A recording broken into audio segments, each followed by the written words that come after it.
ఓం శ్రీ కనకదుర్గా దేవి దత్తాత్రేయ నేను ట్రస్టీ గారితో మాట్లాడొస్తాను. త్వరగా నైవేద్యం పెట్టేసేయ్. మేయర్ గారింటికి ప్రసాదం పట్టుకెళ్ళాలి. నేను వేద పాఠశాలకు వెళ్ళాలి, తొందరగా రండి. అవన్నీ తర్వాత, అమ్మవారికి నైవేద్యం పెట్టాకే వెళ్ళు. నేను ట్రస్టీ గారితో ప్లేట్ల కలెక్షన్ గురించి మాట్లాడి వెంటనే వచ్చేస్తాను. ఎక్కువ మంత్రాలు చదవకుండా త్వరగా కానీ పులిహోర పై నుండి జీడిపప్పు కదలకుండా నైవేద్యం పెట్టు. తినమ్మా తిను.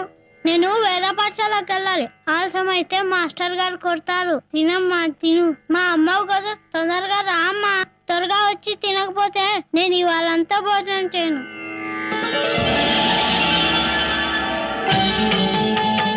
తినమ్మా, చల్లారకుండా తిను. ఇవాళ సామవేదం చెప్తారు, ఆలస్యం అవుతుంది. తొందరగా తినమ్మా.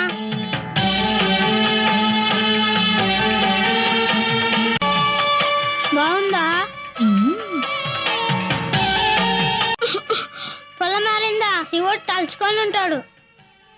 నేను దిష్టి తీస్తాను. ఆలస్యం అయిపోతుంది, అవతల ప్రసాదం తీసుకెళ్ళాలి.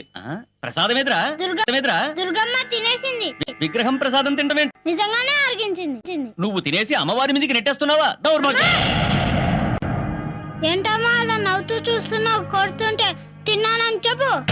నువ్వు నెక్కేసి బొమ్మనేంట్రా సాక్ష్యానికి పిలుస్తున్నావు? మాట్లాడవే. తిన్నానని చెప్పు.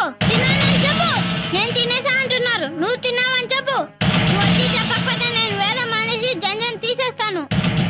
చెప్పు. ఒరే, కమ్మని పులిహోర పెట్టి చెయ్యి కడగడం మర్చిపోయావేరా?